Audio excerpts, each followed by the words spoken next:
sarado. Hanggang dito pala siya. Ayan. Madaw. Ang taas na yan. Kaya nga, papaano nga po kami ngayon? Pero mo una, nagbayad ako hanggang Yung mga kapitbahay natin. Kasi nakatatakot nga ako. Hanggang dito. Nauwi minsan gabi. Likod-likod. Sunod naman, Ayan. bayad ka na. Sumisampalan na yun. Oo, ito sa inyo. Magkano nagastos ninyo dyan sa inyong mga bakal-bakal na yan lahat? Ito, ang ano niya, ito lang, saka dun sa kabila, parang 7.5 yata eh. Lahat-lahat po, pati pinto. Oo. Yan, saka dun sa kabila. Saka yung... Magpapagawa nga din siya kasi magpapaano na. Ayun mga kapitbahay namin. Gawa na kung naulan. Parang ganyan din to, straight.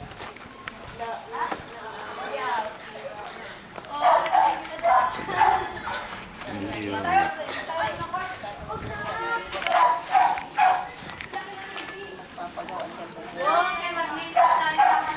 Ito yung harapan. Hanggang dito ang unit. Oh. Matayo ka nga doon sa kanila tayo mo. Doon sa gilid. Oo, baba. Parang may bukas yan. Baka hanggang dyan. Ayan, hanggang doon ang ating lupa, ano. Hanggang doon ang lupa, oo. Hanggang doon. Nakita ko naman. Hati ka.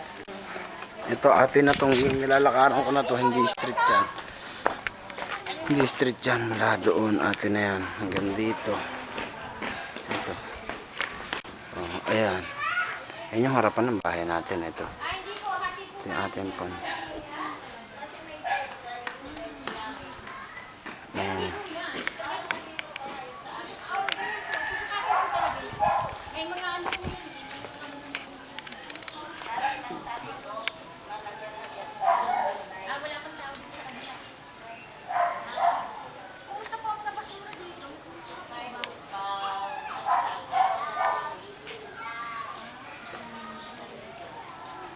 Okay.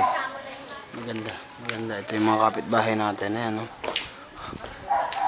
Kaya lang. May street. Street dito. Ayan, mga bahay na ganyan. Sinarado nila yung bahay. Tapos dito yung ito na yung kalsada palabas.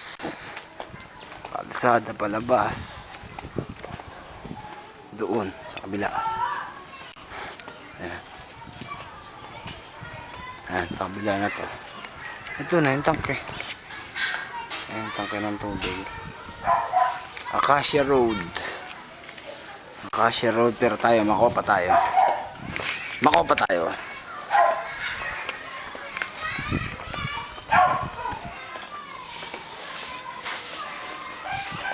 Ang kapitbahay natin. Marami ng tao. Marami na nakatira. Marami na rin. Titingin ka. Ayun kapitbahay natin.